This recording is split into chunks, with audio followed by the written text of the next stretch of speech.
მოგესალმებით, დავიწყოთ ბიზნეს ინსაიდერი, ეკონომიკისა და ბიზნესის მთავარი სიახლეებით, რა თქმა უნდა და ყველაზე უფრო აქტუალური საკითხებით, მათ შორის, რა თქმა უნდა, ჩვენ ვნახეთ ძალიან მნიშვნელოვანი ფაქტი გუში, საუბარი შეეხება საერთაშორისო სავალუტო ფონდის კონსულტაციების მისიის დასკვნით განაცხადს და ამ შეფასებებს, ბუნებრივია მისი ამ დაასრულა მისი მუშაობა და შესაბამისად გამოქვეყნდა დასკვნითი განაცხადი. რამოდენიმე საინტერესო აქცენტია განაცხადში აღნიშნული. პირველ რიგში უნდა აღინიშნოს, რომ იყო საკმაოდ საინტერესო ბრიფინგი ამასთან დაკავშირებით, რომელსაც რა თქმა უნდა სავალუტო ფონდის მისიის ხელმძღვანელი ალეხანდრო ჰაჟდენბერგი ესწრებოდა, ისევე როგორც საქართველოს ეროვნული ბანკის პრეზიდენტი ქალბატონი ნათია თურნავა და ფინანსთა მინისტრი ბატონი ლაშა ხუციშვილი. ვნახეთ შეფასებები საქართველოს ეკონომიკის მიმდინარე მდგომარეობასთან დაკავშირებით და არსებულ პროგნოზებთან მიმართებაში. რამოდენიმე საინტერესო ნაწილია, ჩვენ ვნახავთ ასე ვთქვათ შემდგომ დიაგრამებზე უფრო ცლად გავშლით არსებულ ვითარებას, თუმცა მანამდე რა იკვეთებოდა ძირითად აქცენტებად, რაც მთავარია, პირველი და ხაზგასასმელი უნდა ითქვას ის, რომ განსაკუთრებულად პოზიტიურად არის კვლავ შეფასებული საქართველოს ეკონომიკის მიმდინარე მდგომარეობა და ზრდის პერსპექტივა, რასაც რა თქმა უნდა ველოდით გამომდინარე იმ დივერსიფიცირებული ეკონომიკური პოლიტიკიდან, რომელსაც საქართველოს ხელისუფლება ახორციელებს. პირველ რიგში უნდა აღვნიშნოთ შეფასების საკმაოდ საინტერესო ნაწილი, რომელიც შეეხება ბოლონდროიდელ ეკონომიკურ ვითარებას, რისკებს და პერსპექტივებს, როგორც შეფასებაში აღნიშნულია 2006 წლის დასაწყისში ახლო აღმოსავლეთში ომის დაწყებამდე საქართველოს ეკონომიკის დის ტემპი მაღალი იყო. წინასწარი შეფასების მიხედვით რეალური მთლიანი შიდა პროდუქტის ზრდა 2026 წლის იანვარ-თებერვალში 8.4% შეადგინა, რაც 2025 წლის 7.5%-იან ზრდას აღემატება. ცხადი აქ მნიშვნელოვანი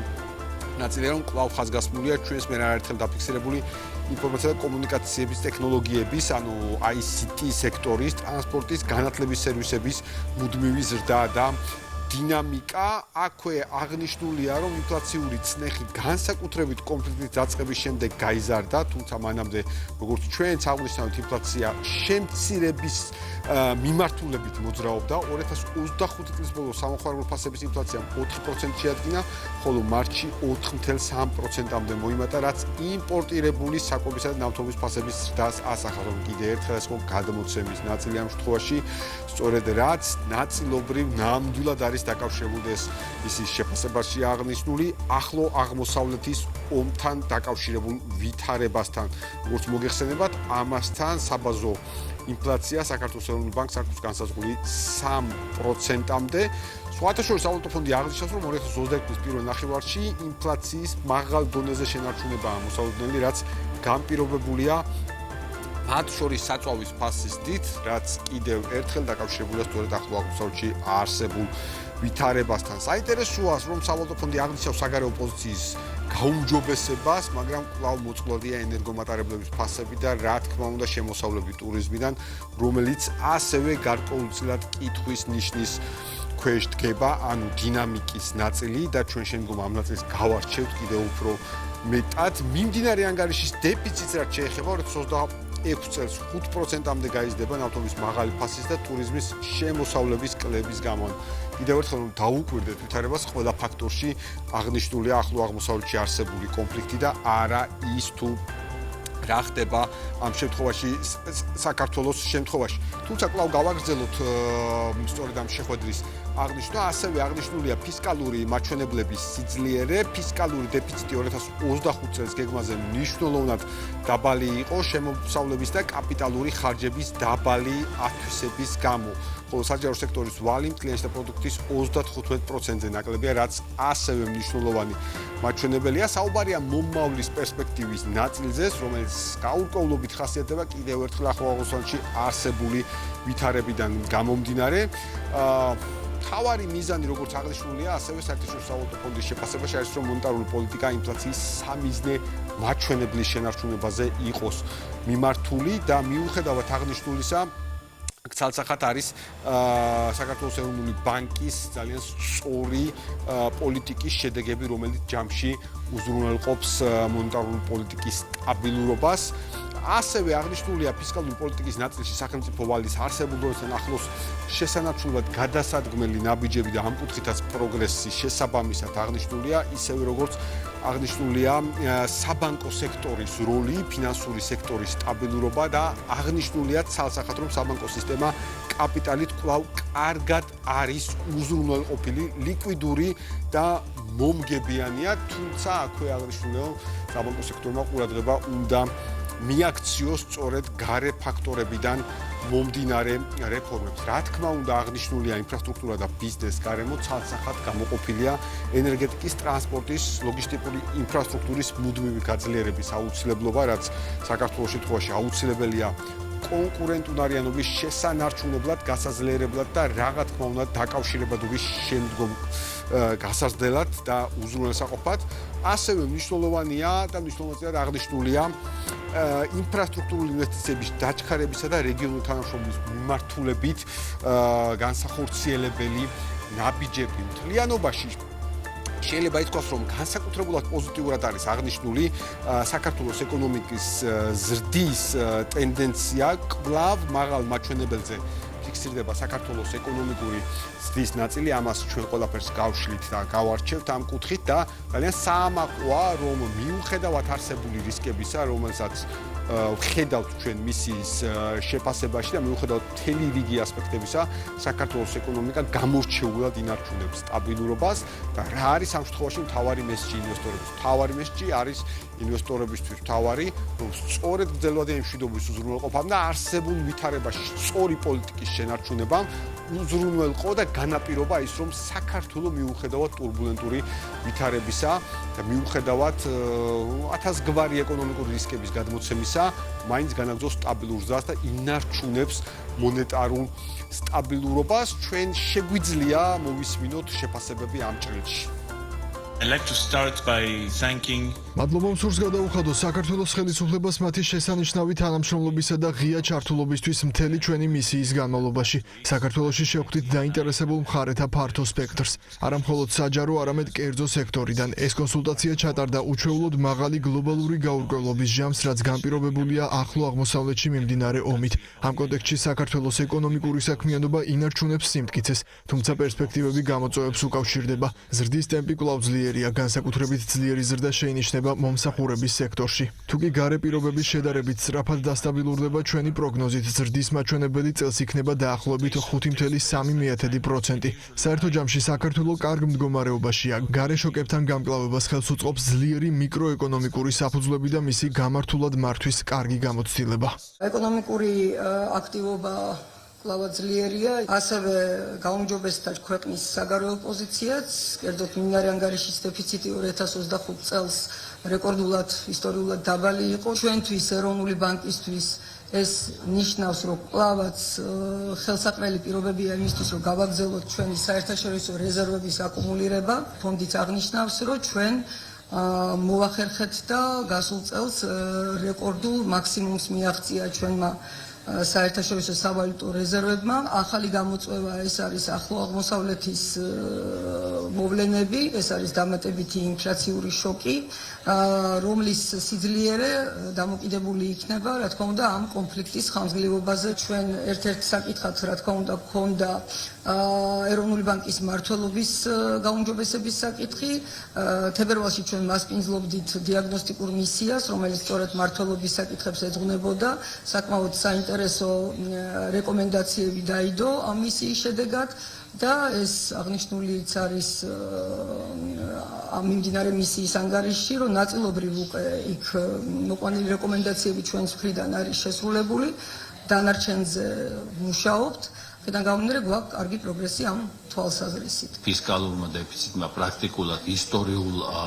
მინიმუმს მიაღწია და ვალის დონეც ძალიან უსაფრთხო ნიშნულზე 40%-ზე დაბლა, 35%-ზე დაბლა შეადგინა, რაც ითვლება ძალიან უსაფრთხო ნიშნულად ვალის მიმართულებით, რაც საშუალებას მოგცემს, რომ განვახორციელოთ მნიშვნელოვანი საინვესტიციო პროექტები ძალიან მნიშვნელოვანი ანგარიში იქნა სახელმწიფო საწარმოებთან მიმართებაში წარმოდგენილი, რომელიც ხაზს უსვამს იმ დიდ პროგრესს, რომელიც ამმართულებით ქვეყანამ მიაღწია და ასევე სამომავლო ასე ვთქვათ, ნაბიჯებს, რომელიც უნდა გადაიდგას. დიახ, ყველა ის აქცენტი, რომელზეც ჩვენ საუბრობდით, რომელიც იყო შეფასების ნაწილში, საერთაშორისო სავალუტო ფონდის მისიის შეფასების ნაწილში აღნიშნული, ახლა ვნახეთ უკვე გაშლა როგორც მისიის ხელმძღვანელის, ასევე ეროვნული ბანკის პრეზიდენტის და საქართველოს ფინანსთა მინისტრის მხრიდან ხედავთ ძირითადი შეფასების აბსოლუტურ პოზიტიურ დინამიკას, კიდევ ერთხელ რომ ხაზი გაუსვათ და ასევე ხედავთ იმ რისკებს, რომლებიც უპირატესად და იმ საფრთხეებს და გამოწვევებს, რომელიც უპირატესად მომდინარეობს სწორედ საგარეო ფაქტორებიდან გამომდინარე, თუმცა მიუხედავად ამისა, კვლავ საქართველოს გრადობა არის შენარჩუნებული. თემა არის ძალიან მნიშვნელოვანი, ძალიან ესეთი სენსიტიური, ასე რომ ვთქვათ, ვინაიდან საკითხი მაკროეკონომიკური პოლიტიკის სტაბილურობა, ეკონომიკური ზრდა, ინფლაცია, ვალუტის კურსი, ეს არის საკითხები, რომელიც შეეხება თითოეულ ჩვენგანს და ცხადია, ჩვენ ვცადეთ, რომ კიდე უფრო მეტად გაგვეშალათ ძირითადი ასპექტები და ამისათვის, ასე ვთქვათ, გამოგვეყენებინა სხვადასხვა დიაგრამა, სადაც გამოვკვეთით ძირითად მიმართულებას, ამიტომ პირველი დიაგრამა თუ შეიძლება, სადაც ჩვენ ძირითად შემთხვევაში უყურებთ სწორედ შეფასებას საერთაშორისო სავალუტო ფონდის მისიის ხელმძღვანელის, ჩვენ მოვისმინეთ, რა თქმა უნდა, კომენტარის ნაწილში მისიის ხელმძღვანელის შეფასება, ისევე როგორც სწორედ მისიის ხელმძღვანელის შეფასებით იწყება ვრცელი ანგარიში ამ კუთხით, თუმცა მაინც მინდა რომ ორ ასპექტს მივახციოთ აქ განსაკუთრებული ყურადღება, ამ ნაწილში აღნიშნული რომ საქართველოს ეკონომიკური შედეგები მყარია და ხაზგასმულია გონივრული მაკროეკონომიკური მართვის და პოლიტიკის საფუძველი. ხომ აქ არის მთავარი, რომ ჯამში საქართველოს შემთხვევაში მაკროეკონომიკური პოლიტიკის მართვა ხდება არა სპონტანურად, არამედ ძალიან გაწერილად დროში და შესაბამისად ვიღებთ ჩვენ იმ შედეგებს, რომელიც ამ შემთხვევაში გვაქვს. შედეგებს, რომელიც ჯამში უზრუნველყოფთ გრადობას და რა თქმა უნდა, მთავარი, რომელიც ჩვენ ყოველთვის გვაინტერესებს, არის სამომავლო პოლიტიკაზე აქცენტირება და ცხადია, აქაც საუბარია, რომ უნდა იქნას სამომავლო პოლიტიკა მიმართული მაკროფინანსური სტაბილურობისკენ და ცხადია დიდი შრომით მიღებული სანდოობის შენარჩუნებაზე, ვინაიდან საქართველოში მოხერხდა სანდოობის უზრუნველყოფა ეროვნული ვალუტასთან დაკავშირებით, მათ შორის და ჩვენ შემდგომ გარკვეული ტიპის კვლევების ანალიზს, როდესაც გავაკეთებთ ჩვენთვის უმნიშვნელოვანესი ორგანიზაციის გალთენთაგარც გადაცემის მეორე ნაწილში, აქ ჩვენ აღნიშნავთ სწორედ მათ შორის დოლარიზაციის შემცირების მაჩვენებასაც. საერთოდ ის შედეგი, რომ ჯამში საქართველოში მოსახლეობა ენდობა ეროვნულ ვალუტას, საქართველოში მოსახლეობა ენდობა სწორ მაკროეკონომიკურ პოლიტიკას და აქვს განცდა იმისა, რომ რისკები არ დააზიანებს მათ დანაზოგებს, ან ზოგადად არ შეცვლის მათ გეგმებს და ცხოვრების დაგეგმა შესაძლებელი იქნება პროგნოზირებადად. ეს შეეხება როგორც საქართველოს მოქალაქეს, ისე ბიზნეს ნაწილს. შემდგომი დიაგრამა თუ შეიძლება, სადაც ჩვენ უკვე დეტალურად შევხედავთ ვითარებას ეკონომიკური პოლიტიკის ჭრილში, რაც პერსპექტივა და რისკებიდან გამომდინარეობს. კიდევ ერთხელ ჩვენ ამ შემთხვევაში ვსაუბრობთ საერთაშორისო სავალუტო ფონდის 2026 წლის მეოთხე მუხლის კონსულტაციების მისიის დასკვნით შეფასებებზე და ამ შემთხვევაში თუ დავაკვირდებით ვითარებას, კვლავ აღნიშნულია, რომ თუ კონფლიქტი იქნება მოკლევადიანი და იმედი გვაქვს, ცხადია, რომ კონფლიქტი იქნება მოკლევადიანი, კვლავ კლიანტთა პროდუქტის ზრდის მაჩვენებელი იქნება 5.3%-ზე. კვლავ 5%-ზე მაღალია საქართველოს ეკონომიკური ზრდის ნაწილი. აქ კიდევ ერთხელ უნდა აღინიშნოს, რომ ფაქტობრივი მაჩვენებელი იანვარ-თებერვლის ნაწილში იყო 8.4%, ამ შემთხვევაში საშუალო წლიურ ზრდაზეა საუბარი და როგორც წესი ყველა საერთაშორისო საფინანსო ინსტიტუტი, აბსოლუტურად ყველა საერთაშორისო საფინანსო ინსტიტუტი ყოველთვის კონსერვატიულად, ანუ ფრთხილად უდგება ეკონომიკური ზრდის პროგნოზის ჭრილს, ანუ ისინი შედარებით უფრო მოკრძალებულად აფასებენ ამა თუ ქვეყნის ეკონომიკურ პერსპექტივას, ვიდრე ეს რეალურად ხდება ხოლმე. ასე იყო ყველა წინა წელს ამ შემთხვევაში და ასეა ახლაც. ამ ნაწილს უნდა მივაქციოთ ყურადღება, რომ 5.3 არის მოკრძალებული, ანუ სხვაგვარად ვთქვათ, კონსერვატიული პროგნოზი. ჩვენ წინა გადაცემებში ასევე განვიხილავთ მუდისის შეფასებას, სადაც საქართველოს ეკონომიკური ზრდა განსაზღვრული იყო როგორც 6%-იანი მაჩვენებელი. აქვე ძალიან მნიშვნელოვანი აღინიშნოს, რომ ინფლაციური წლეხის ნაწილზეა საუბარი, აქაც როდესაც ინფლაციური წლეხის ნაწილზეა საუბარი, აქაც საუბარია კონფლიქტის დაწყების შემდგომ ზრდაზე, თუმცა მიუხედავად ამისა, კვლავ აღნიშნულია, რომ ინფლაციური წნეხი არ იქნება მაღალი და ის გარკვეულწილად დაბალ ნიშნულზე კვლავ არის შენარჩუნებული. ყოველთვის ინფლაციური წნეხის ნაწილში ჩვენ არაერთხელ ჩვენს გადაცემებში ძალიან ხშირად გაგვისვავს ხაზი, რომ ინფლაციური წნეხთან დაკავშირებული ვითარება მომდინარეობს ძირითადად ნავთობის ფასებიდან, რომელსაც აქვს სხვადასხვა ტიპის გადაცემის ეფექტი და არ არის მხოლოდ ისე, რომ ხშირად როდესაც ხდება ასოცირება იმასთან დაკავშირებით, რომ ნავთობის ფასები არის მხოლოდ მაგალითად საწვავის ფასის და ცხადია მას აქვს გადაცემის ეფექტი მთელ რიგ საქონელსა და მომსახურებაზე. საგარეო პოზიცია გაუმჯობესებულია, როგორც ამ შემთხვევაში არის აღნიშნული, თუმცა საგარეო პოზიციის გაუმჯობესების მიუხედავად ჩვენ ხედავთ მოწყვლადობას ენერგომატარებლების ფასებისა და ტურიზმის შემოსავლებიდან, ვინაიდან კიდევ ერთხელ სწორედ ენერგომატარებლებზე, როდესაც ვსაუბრობთ, აქ საუბარია ნავთობის ფასებთან დაკავშირებული ვითარებაზე და ტურიზმზე. ცხადია, ჩვენ იმ ბაზრებიდან, რომელიც ახლა არის კონფლიქტის არეალში, გვაქვს რისკები. ამ შემთხვევაში უპირატესად ჩვენ ვსაუბრობთ ყურის ქვეყნებზე, ისევე როგორც ტურისტებზე ისრაელიდან, შესაძლებელია აქ იყოს გარკვეული ტიპის რისკები შემცირებასთან დაკავშირებით. ცხადია, აქ მოწყვლადობის ხაზგასმა სწორედ ეს არის ვითარება, რომელსაც თითოეულმა ჩვენგანმა საქართველოში და პოლიტიკის განხორციელებმა, დამგეგმარებმა და განხორციელებმა განსაკუთრებული ყურადღება უნდა მიაქციონ. ფისკალური მაჩვენებლები ძლიერია, რაც ძალიან მნიშვნელოვანი შეფასებაა ამ დროს საერთაშორისო სავალუტო ფონდის ნაწილში, ვინაიდან ფისკალური მაჩვენებლების სიძლიერე ჯამში უზრუნველყოფს კვლავ სტაბილურობის განცდას. შემდგომი დიაგრამა თუ შეიძლება, სადაც ჩვენ უკვე შევხედავთ ვითარებას, რომელიც არის დაკავშირებული შრომის ბაზრის რეფორმასთან, მათ შორის საუბარია ძირითად გამოწვევაზე, რომელიც არის სტრუქტურული უმუშევრობა. მინდა ძალიან დიდი ყურადღება მივაქციოთ ამ ნაწილის სტრუქტურული უმუშევრობის ნაწილს და ჩვენ არაერთხელ ჩვენს გადაცემებში ვისაუბრია სტრუქტურულ უმუშევრობასთან დაკავშირებულ საკითხზე, სტრუქტურული უმუშევრობის ჭრილში, ამ შემთხვევაში ჩვენ საუბრობთ უმუშევრობის იმ ნაწილზე, როდესაც შესაძლებელია არსებობდეს სამუშაო ადგილების მიწოდება, მაგრამ ვერ ხერხდებოდეს ამ შემთხვევაში სამუშაო ადგილებზე, ასე ვთქვათ, სამუშაო ადგილებზე ადამიანებით დაკმაყოფილება ამ სამუშაო ადგილების. აქ არის სწორედ რისკი, როდესაც ჩვენ ვსაუბრობთ ხოლმე, რომ ბიზნესის მხრიდან არის მოთხოვნა სამუშაო ძალაზე, მეორე მხრივ არის უმუშევრობა, მაგრამ მიუხედავად ამისა ვერ ხდება თანხმედრა. ანუ სწორედ აქ არის ასთენა სტრუქტურულ უმუშევრობას შორის, ვინაიდან პროფესია და ასე ვთქვათ, უმუშევარი ადამიანების უნარები და ცოდნა ხშირად ვერ არის თანხმედრაში ერთმანეთთან. ეს არის ძალიან სერიოზული გამოწვევა და სწორედ ამ ჭრილში, როდესაც საუბარია საქართველოს მთავრობის მიერ განსახორციელებელ რეფორმებზე, მათ შორის განათლების მიმართულებით განსახორციელებელ რეფორმებზე, დიახ, აქ საერთაშორისო სავალუტო ფონდის ნაწილში ეს არის პირდაპირ მოცემული, თუ სად ჭირდება საქართველოს კიდე უფრო მეტად გაძლიერება რეფორმების მიმართულებით. რეფორმები უნდა მიემართებოდეს პროფესიულ განათლებაში, გადამზადების მიმართულებით, ასევე და რა თქმა უნდა, დასაქმების სრულთა უნარები უნდა იყოს შრომის ბაზრის მოთხოვნებთან მორგებული. დიახ, ეს არის თავად გამოწვევა, ეს არის საკითხი, რაზეც ჩვენ ვსაუბრობთ და ეს არის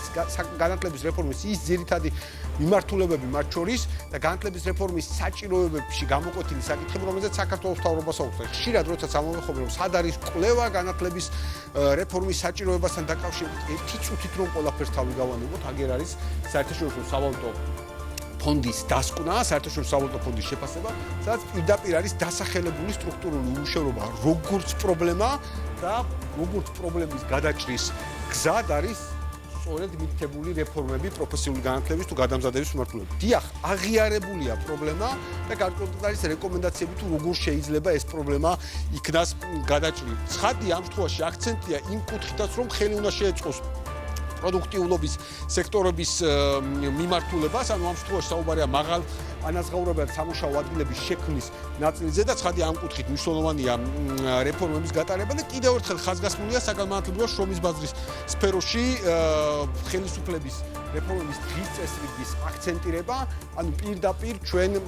ვსაუბრობთ ამ შემთხვევაში იმ მთავარ გამოწვევაზე, რომელიც განათლების რეფორმას უკავშირდება და დღევანდელი დასკვნა კიდევ ერთხელ უსვამს ხაზს იმ პოლიტიკის სისწორეს და იმ პოლიტიკის საჭიროებას, რომელიც განათლების სფეროს რეფორმას შეეხება. ჩვენ აქ ჩვენს გადაცემებში არაერთხელ მოგვიხილავს, თუმცა ერთხელ უმაღლეს განათლების რეფორმაზე ვისაუბრეთ სწორედ განათლების მინისტრის ერთ-ერთ მოადგილესთან ერთად, შემდგომ უკვე ზოგადი განათლების რეფორმაზე ვისაუბრეთ, განათლების მინისტრის კიდევ ერთ მოადგილესთან ერთად, მოკლედ ჩვენი Business Insider-ის განხილვის ნაწილი ყოველთვის არის განათლების რეფორმა, ზუსტად იმ ჭრილში მათ შორის, რომ განათლების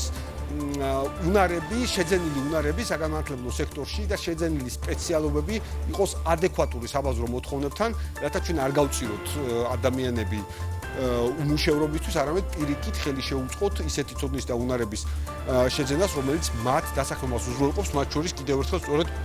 მაღალი პროდუქტიულობის მქონე სექტორებს, სადაც ანაზღაურება იქნება კიდევ უფრო მეტად მაღალი. ჩვენ აქ არაერთხელ ვისაუბრეთ მთელ რიგ სექტორებთან მიმართებაში, მათ შორის რა თქმა უნდა აქ არის სექტორი, რომელსაც ჩვენ კიდევ ერთხელ ვეძახით ICT სექტორს, საინფორმაციო საკომუნიკაციო სექტორს. ამ შემთხვევაში ICT-ის მიმართულებით ჩვენ ნახეთ განსაკუთრებით მაღალანაზღაურებადი მიმართულებები და ცხადია ამ ნაწილს ყურადღება უნდა მიექცეს. შემდგომი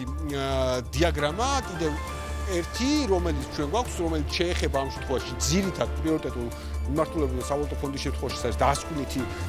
ნაწილი, შეიძლება ასე ითქვას, რა აქცენტები გვაქვს ამ შემთხვევაში გამოტანილი, რა ძირითადი ნაწილია. ეს საკითხები შეეხება სწორედ არსებულ ინფრასტრუქტურულ პროექტებს და ბიზნეს განერბოს, ენერგეტიკა, ტრანსპორტი, ლოჯისტიკური ინფრასტრუქტურა, მუდმივი გაძლიერება ამ ჭრილში, ჩვენ როდესაც მისის შეფასების განაცხადს ვეცნობოდით და გაცნობდით, სწორედ ეს ნაწილი იყო დასკვნითი ნაწილი, ვინაიდან ამ შემთხვევაში ეს არის ის ძირითადი მიმართულებები საქართველოს შემთხვევაში, რომელიც უზრუნველყოფს დამატებული ღირებულებების შექმნას ეკონომიკაში და მეორე მხრივ აძლიერებს საქართველოს პოზიციონირებას როგორც შუადერეფანის წამყვანი ქვეყნის. ამ შემთხვევაში ინფრასტრუქტურული ინვესტიციების დაჩქარება და რეგიონული თანამშრომლობის გაღრმავება სწორედ განსაკუთრებით მნიშვნელოვანი ნაწილია და აი ხაზგასმულია პირდაპირ საერთაშორისო სავალუტო ფონდის შეფასებაში, რომ ხელს შეუწყობს საქართველოს როგორც სავაჭრო სატრანზიტო ჰაბის როლის გამტკიცებას და ცხადია საქართველოს ერთ-ერთი გამოკვეთილი ამოცანა არის სწორედ სატრანსპორტო სავაჭრო ლოჯისტიკური ჰაბის როლი რეგიონში, ვინაიდან საქართველოს უნდა შეძლოს ამ კუთხით სწორი პოზიციონირება, საქართველოს უნდა შეძლოს ამ კუთხით კიდევ უფრო მეტად გააძლიეროს დაკავშირებადობა ევროპასა და აზიას შორის და ჩვენ ამ მიმართულებით არაერთ საინტერესო ნაბიჯს ხედავთ. რა თქმა უნდა, ეს იყო საერთაშორისო სავალუტო ფონდის შეფასება ამ ნაწილში და ძალიან ლოგიკურია, რომ როდესაც ვსაუბრობთ და ძალიან ისეთი საინტერესო დამთხოვა, მაგრამ ეს დამთხოვა სულად არ არის შემთხვევითობა, ვინაიდან საქართველოს აძლიერებს სწორედ რეგიონულ თანამშრომლობას და მჭიდრო კავშირებს ჩვენს მეზობელ ფართო სამეზობლოში და პარტნიორ ქვეყნებს შორის, სწორედ იმისთვის, რომ დიახ იყოს შუადერეფნის წამყვანი ქვეყანა და გააძლიეროს დაკავშირებადობა ევროპასა და აზიას შორის. ცხადია, ჩვენ ვნახეთ ორი დღის წინ პრეზიდენტ ალიევის ვიზიტი და პრეზიდენტ ალიევის შეფასებები საქართველოს რეგიონულ როლზე, საქართველოს როლის გაძლიერებაზე, თუმცა ამავდროულად ჩვენ ვხედავთ საქართველოს ძალიან აქტიურ ქმედებებს ყველა პარტნიორ ქვეყანასთან მიმართებაში და სწორედ გუშინ იმ შეხვედრის, იმ ბრიფინგის პარალელურად, რომელსაც საერთაშორისო სავალუტო ფონდი მართავდა, საქართველოს ეკონომიკის და მდგრადი განვითარების მინისტრმა მარიამ კულიშვილმა შეხვედრა გამართა ყაზახეთის რესპუბლიკის ტრანსპორტის მინისტრთან. შეხვედრაზე ცხადია მხარეებმა ისაუბრეს საქართველოს და ყაზახეთს შორის სწორედ სავაჭრო ეკონომიკური თანამშრომლობის გაღრმავების საკითხებზე, განსაკუთრებული აქცენტი რა თქმა უნდა გაკეთდა უმაღლესი დონის ვიზიტების აუცილებლობაზე, რაც ორმხრივ ურთიერთობების განვითარებას კიდევ უფრო მეტად შეუწყობს ხელს. ყურადღება გამახვილდა სწორედ ტრანსპორტისა და ლოჯისტიკის სექტორებზე. აქ ხაზი მინდა გავუსვამო, სწორედ საერთაშორისო სავალუტო ფონდის შეფასებას იყო ეს ნაწილი აღნიშნული ამ ჭრილში და ცხადია ისაუბრეს იმ საერთო ძალისხმევის აუცილებლობაზე, რომელმაც უნდა უზრუნველყოს რეგიონში ტვირთების დამატებითი მოზიდვა, რაც არსებულ სატრანსპორტო ინფრასტრუქტურის განვითარებას შეუწყობს ხელს და ისე მთლიანობაში გაზდის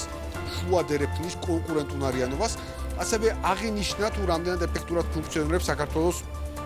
აზერბაიჯანისა და ყაზახეთის რკინიგზების ერთობლივი კომპანია, რომელსაც 2025 წლიდან შეგახსენებთ, რომ უკვე ჩინური მხარე შეუერთდა და სწორედ ამ შეხვედრაზე მხარეების საერთო შეფასებით ერთობლივი საწარმო მნიშვნელოვან როლს შეასრულებს შუა დერეფნის ეფექტური ფუნქციონირებისა და ქვეყნებს შორის სატვირთო გადაზიდვების სფეროში კოორდინაციის გაუმჯობესების მიმართულებით, რა თქმა უნდა, საქართველოს ეკონომიკის და მდგრადი განვითარების მინისტრმა ქალბატონ მარია ქრუმიშვილმა ყაზახეთის ტრანსპორტის მინისტრს საქართველოში მიმდინარე მსხვილი სტრატეგიული ინფრასტრუქტურული პროექტები გააცნო, რომლებიც მნიშვნელოვნად შეუწყობს ხელს ქვეყნებს შორის ტრანსპორტის სექტორში თანამშრომლობას. ცხადია ამ შემთხვევაში აღინიშნა ანაკლიის ღრმაწყლოვანი პორტი, ისევე როგორც რკინიგზის მილიარდიანი ინვესტიცია, რომელიც მიმართულია სალოკომოტივე და სავაგონო პარკის განახლების მიმართულებით. დიახ, მართლაც მნიშვნელოვანია ყოველთვის უმაღლეს დონეზე მსგავსი შეხვედრების უზრუნველყოფა, ვინაიდან და მსგავსი ერთობლივი პროექტების დაგეგმა და განხორციელება, ვინაიდან სწორედ ამ და მსგავსი ნაბიჯებით არის შესაძლებელი კვლავ რეგიონის ქვეყნების ერთობლივი ხედვა შუა დერეფნის გაძლიერების ჭრილში. მათ შორის კიდევ ერთხელ მიმართულებით, როდესაც პრეზიდენტ ალიევის მხრიდანაც აღინიშნა, რომ საქართველოს არის შუა დერეფნის უმნიშვნელოვანესი ქვეყანა. მე დარწმუნებული ვარ, მსგავსი ტიპის ნაბიჯები ჩვენი ქვეყნის პოზიციონირებას კიდევ უფრო მეტად გააძლიერებს, ვინაიდან ჩვენ კიდევ ერთხელ ხაზი რომ გავუსვათ, საუბრობთ იმ მოცულობის პროექტებზე და ისეთი ტიპის პროექტებზე, რომლებიც თავისი არსით სრულიად ცვლის ისტორიულ რეალობას რეგიონში, მათ შორის ჩვენ როდესაც საუბრობთ შავი ზღვის წყალქვეშა კაბელზე, მას აქვს არანაკლებ დიდი დატვირთვა და ეს არაერთხელ ჩვენს გადაცემებში აღუნიშნავთ ამ სფეროს სპეციალისტებს, გადაწყვეტილების მიღებებს, შავი ზღვის კაბელს აქვს არანაკლებ დიდი დატვირთვა, როგორც ეს შეიძლება გქონდეს მაგალითად ბაქო-თბილისის ჯეიჰანის ნავთობსადენს, რომელთაც რა თქმა უნდა ჩვენ დღესაც ვამაყობთ. ცხადია, ეს არის მნიშვნელოვანი საკითხების საერთო შეფასება ამ ჭრილში საკითხების, რომელსაც სწორედ და აქტივობების, რომელსაც სწორედ გუშინდელი დღის განმავლობაში ჰქონდა ადგილი, თუმცა ამავდროულად ჩვენ უნდა ვისაუბროთ და ყოველთვის ხაზს ვუსვამთ ანალიტიკურ და ყოველთვის ყურადღებას ვამახვილებთ ანალიტიკურ აქცენტებზე და ამ კუთხით ჩვენთვის განსაკუთრებულად სანდო წყარო არის გალთე-ტაგარტი და ძალიან მნიშვნელოვანია თუ როგორია დამოუკიდებელი შეფასება სხვადასხვა მიმართულებებით, ამ შემთხვევაში გალთის მიერ თუ როგორ არის შეფასებული თვის ჭრილში საქართველოს ეკონომიკაში მიმდინარე ტენდენციები და არსებული ვითარება, მათ შორის ის საკითხები, რომლებზეც ჩვენ აი ახლა ვისაუბრებთ როგორც საერთაშორისო ვალუტის ფონდის მისიის შეფასების ნაწილში. პირველი დიაგრამა თუ შეიძლება, სადაც ჩვენ სწორედ გალთის შეფასების ნაწილში შევხედავთ ვითარებას, რომელიც არის დაკავშირებული მთლიან შიდა პროდუქტთან მიმართებაში და მთლიან შიდა პროდუქტთან მიმართებაში მინდა ყურადღება მიმოქცევთ სწორედ თებერვლის მაჩვენებელს, რომელზეც ჩვენ ვსაუბრობთ, სადაც საუბარია 8.8%-იან მაჩვენებელზე, 8.8%-იან ზდაზე. თებერვალი განსაკუთრებით მაღალი მაჩვენებელით გამოირჩევა და ამ კუთხით კვლავ უნდა აღინიშნოს, რომ საუბარია საშუალოდ 8.4%-ზე ორი თვის ჭრილში, ორი თვის საშუალო ზრდაზე. კიდევ ერთხელ დავუბრუნდეთ ვითარებას, საერთაშორისო ვალუტის ფონდის შეფასებაში აღნიშნულია, რომ 5.3% როგორც მინიმუმ საქართველოს ექნება ეკონომიკური ზრდის მაჩვენებელი, მანამდე კვლავ თუ დავუბრუნდებით სარეიტინგო სააგენტოების შეფასებებს, ამ ნაწილში ჩვენ არაერთხელ აღნიშნეთ შეფასება 6%-იან ზრდასთან დაკავშირებით. მოკლედ, ყველა კუთხით საქართველოს ეკონომიკური ზრდის კუთხით სტაბილურ ზრდას ინარჩუნებს, რა თქმა უნდა, აქ საბოლოო პროცენტულ მაჩვენებელზეა საუბარი, თუმცა აქტივობა მაღალია. მაგრამ როცა ვსაუბრობთ ეკონომიკურ ზრდაზე, ასევე მნიშვნელოვანია აღვნიშნოთ გარკვეული ტიპის მიმართულებები, სად რა ვითარება გვაქვს, შემდგომი დიაგრამა თუ შეიძლება, სადაც ჩვენ უკვე შევხედავთ ვითარებას ამ შემთხვევაში წლიურ ინფლაციასთან დაკავშირებით, ვინაიდან მათ შორის იმ ნაწილში, როდესაც იყო შეფასება საერთაშორისო სავალუტო ფონდის, აქ აღნიშნულია ინფლაციასთან დაკავშირებული რისკები და ინფლაციასთან დაკავშირებული რისკები პირატესად გაიგივებულია იმ გადმოცემის ეფექტთან, რომელიც ახლო აღმოსავლეთში არსებულ ვითარებას ასახავს. ამ შემთხვევაში გალთის შემთხვევაში ჩვენ გვაქვს შეფასება, რომელიც თებერვლის მაჩვენებლით არის დათარიღებული 4.6%-იანი მაჩვენებელი, რომელიც ცხადია ისეთი ახლოს არის, ასე ვთქვათ, ეროვნული ბანკის მიზნობრივ მაჩვენებელთან, კვლავ 3%-იან სამიზნე მაჩვენებელთან, რომელიც ასევე საერთაშორისო სავალუტო ფონდის შეფასებაში იყო აღნიშნული, თუმცა და ინფლაცია სხვა თანაბარ პირობებში მართლაც იწყებს და იწყებდა მოძრაობას მიზნობრივ მაჩვენებელთან დაახლოების მიმართულებით, მაგრამ აქ არის გარკვეული ტიპის რისკი და ეს გარკვეული ტიპის რისკი დაკავშირებულია კვლავ ინფლაციის გადმოცემის ნაწილთან ახლო აღმოსავლეთში არსებული ვითარებიდან გამომდინარე და შესაძლოა ამ ყოველივემ გარკვეულად შეაფერხოს ეს პროცესი. მაგრამ აქვე მინდა ყურადღება მივაქციოთ რეფინანსირების განაკვეთს, რომელიც 8%-ზე შეინარჩუნა საქართველოს ეროვნულმა ბანკმა. ამ შემთხვევაშიც ეროვნულმა ბანკმა არ ჩათვალა საჭიროდ კიდევ უფრო მეტად გამკაცრება რეფინანსირების განაკვეთის და მონეტარული პოლიტიკის მთლიანობაში და კვლავ ეს ყოველივე საშუალებას აძლევს კიდევ უფრო მეტად არსებულ შემთხვევაში ყველას ფიზიკურ პირებს შეეხება ეს თუ იურიდიულ პირებს შეეხება, მათ შორის სესხებთან მიმართებაში უფრო მეტი სტაბილურობა და უფრო მეტი მოქნილობა გქონდეთ. თუმცა ამავე შეფასებაში, როდესაც ეროვნული ბანკის მხრიდან საუბარი იყო 8%-იან განაკვეთის შენარჩუნებაზე, ცხადია დეტალურად იყო აღწერილი ის რისკები, რომელიც შესაძლოა კვლავ საგარეო ფაქტორებიდან მომდინარეობს. აქვე მინდა შეგახსენოთ, რომ ანალოგიურად, თუმცა ცხადია 8%-ულ ჭრილში, მაგრამ მაინც არსებული შენარჩუნების გადაწყვეტილება მონეტარული პოლიტიკის განაკვეთის სულ ეროვნული ბანკის გადაწყვეტილებამ და სულ რამოდენიმე დღით ადრე მიიღო ასევე ევროპის ცენტრალურმა ბანკმა. წავიდეთ უფრო მეტად სიღრმეებში, შემდგომი დიაგრამა თუ შეიძლება, სადაც ჩვენ უკვე შევხედავთ ვითარებას, რომელიც დაკავშირებულია გაცვლით კურსთან და თუ დავაკვირდებით ჯამურად ვითარებას, მithumetes ბოლო ტენდენციებიდან გამომდინარე ვითარებას, ხედავთ კურსის უფრო მეტად გამყარების ტენდენციებს, ანუ ჯამში პირველი турბულენცია, რომელიც დაკავშირებული იყო საგარეო ფაქტორებიდან თუ საგარეო შოკებიდან და მომდინარეობდა ამ რისკებიდან გამომდინარე, ქმნიდა ასე ვთქვათ, უფრო მეტად განცდას გარკვეულწილად არამთლად პანიკური, მაგრამ ნეგატიური მოლოდინების, რომელმაც ითამაშა გარკვეული გავლენა კურსის პირველად მერყეობაზე, როდესაც საბაზრო გაცვლითი კურსი, გარკვეულწილად ეგრეთ წოდებული ჯიხურების კურსი, 1 ამერიკული დოლარი 2.75 ლარამდეც კი ავიდა, მაგრამ ვითარება კვლავ დასტაბილურდა 2.7-ზე, ანუ 2 ლარსა და 70 თეთრიან მაჩვენებელზე, ამ შემთხვევაში დოლართან მიმართებაში და ასევე ხედავთ ევროსთან მიმართებაში გამყარების ტენდენციას, ასევე როგორც ფუნტსთან მიმართებაში. აქ არის საინტერესო ტენდენცია მართლაც, რომ კიდევ ერთხელ ეროვნული ვალუტის ჭრილში ძალიან ნათლად გამოჩნდა ის ნდობა, რომელიც მოსახლეობას აქვს ეროვნულ ვალუტასთან მიმართებაში. შემდგომი დიაგრამა თუ შეიძლება, სადაც ჩვენ შევხედავთ სწორედ არსებულ ვითარებას, აი, როდესაც ეროვნული ვალუტის მიმართ ნდობაზე საუბრობთ, ხომ ასევე თავიდანვე აღნიშნე საერთაშორისო სავალუტო ფონდის შეფასების ნაწილში მიმოვიხილავდით დოლარიზაციის მაჩვენებელს, ანუ როგორია ვითარება და რამდენად ენდობა მოსახლეობა მიუხედავად არსებული турბულენციის, საგარეო турბულენციის ეროვნული ვალუტის ნაწილში და აქ ყოველთვის კარგი შეფასებაა დოლარიზაცია, ლარიზაციის მაჩვენებელი, ეგრეთ წოდებული ტერმინები რო თქვა და აქ ჩვენ შეგვიძლია შევხედოთ როგორც დეპოზიტების, ისე სესხების დოლარიზაციის მაჩვენებელს, რომელსაც ჯამურად თუ შევხედავთ, აქვს საკმაოდ სოლიდური კლების ტენდენცია, რაც ნიშნავს იმას, რომ პირიქით გაძლიერებულია ეროვნული ვალუტის პოზიციები ამ ჭრილში და შესაბამისად ეროვნულ ვალუტას ენდობა მოსახლეობის ძალიან დიდი ნაწილი და რაც კიდევ ერთხელ დასაფასებელია და არის ძალიან დიდი დამსახურება საქართველოს ეროვნული ბანკის ძალიან სწორი პოლიტიკის შედეგი. იმ სწორი პოლიტიკის შედეგი, რომელსაც ასევე აღნიშნავს არა მხოლოდ ადგილობრივი ანალიტიკური ორგანიზაციები, აღნიშნავ მე პირობითად ამ შემთხვევაში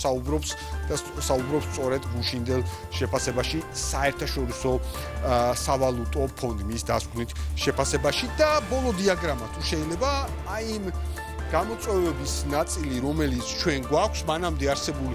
ვითარება, რომელსაც მინდა რომ მივაქციოთ ყურადღება, რა თქმა უნდა ეს არის ტურიზმიდან არსებული შემოსავლები, რომელიც საკმაოდ საინტერესო დის დინამიკით ხასიათდებოდა, მათ შორის აუცილებლად მინდა მივაქციოთ ყურადღება ბოლო თვის ან მარტის მაჩვენებლის შედარებას გასული წლის ანალოგიურ პერიოდთან, ანუ გასული წლის მარტთან შედარებით და აქაც ჩვენ ხედავთ ზრდის დინამიკას, ანუ გასული წელზე უკეთესი წელი კვლავ ძალაშია ამ კუთხით, მაგრამ აი აქ არის სწორედ ის, რასაც ჩვენ სხვა თანაბარ პირობებს ვეძახდით. უბრალოდ თუ შევხედავთ ვითარებას, თუ შევხედავთ ჩვენ წლების დინამიკას, მინდა ამასაც ყურადღება მივაქციოთ. მთელი ბოლო წლების განმავლობაში თუ 22 წლიდან ავიღებთ პერიოდს, აი ეგრეთ წოდებული აღდგენის პერიოდიდან, ხედავთ რომ 2025 წელი ამ კუთხით იყო სარეკორდო 4.7 ანუ ეს არის ძალიან მაღალი მაჩვენებელი, როდესაც საქართველოში ვსაუბრობთ ჩვენ ტურიზმის მხრიდან ფულადი რესურსების შემოსვლაზე 4.7 მილიარდი, როდესაც ჩვენ ამ ციფრზე ვლაპარაკობთ, ეს არის გარკვეულად დაუჯერებელი ციფრი საქართველოს შემთხვევაში, რომელიც ქვეყანამ შეძლო, მაგრამ კიდევ უფრო საამაყო ამ კუთხით, რომ ეს არის საკმაოდ ისეთი დინამიური ნაწილი და დინამიური მაჩვენებელი, ეს მნიშვნელოვანია და ყველა ტიპის პროგნოზით, მათ შორის გალთის პროგნოზით დაგეგმილი იყო ამ მაჩვენებლის კიდევ უფრო მეტად და მიმდინარე წელს და ამას აჩვენებს სწორედ მარტის მონაცემებიც ზრდის დინამიკას, მაგრამ